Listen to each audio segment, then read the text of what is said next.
Those breaking developments, the sheriff who was fired after the Parkland shooting may be reinstated.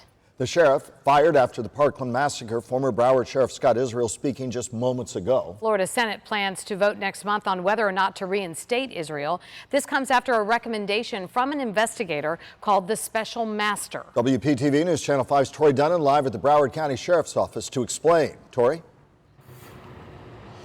The former sheriff just spoke earlier this afternoon saying he is ready to get back to work, but there's a lot that's at stake when the Senate will take up this session and ultimately vote on whether or not to go forward with that recommendation.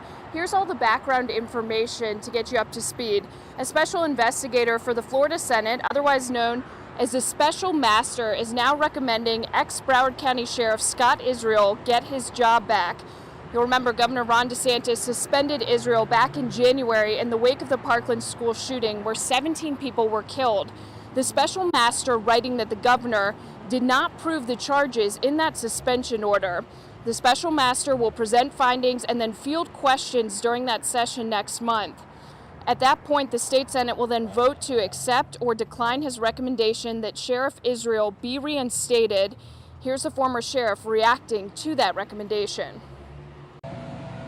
I look forward to the Senate hearing, and as I said all along, I spent a lifetime, 40 years in law enforcement.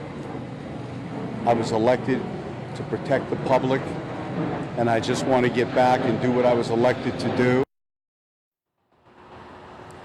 The governor also issued a statement saying the victims and families from the Parkland school shooting deserve justice and that, quote, I disagree with the analysis contained in the non-binding recommendation.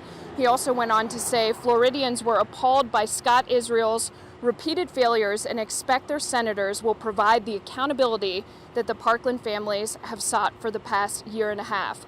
Again, the vote and the session will be taking place in October. We're live at the Broward County Sheriff's Office. Tori Dunnan, WPTV News Channel 5.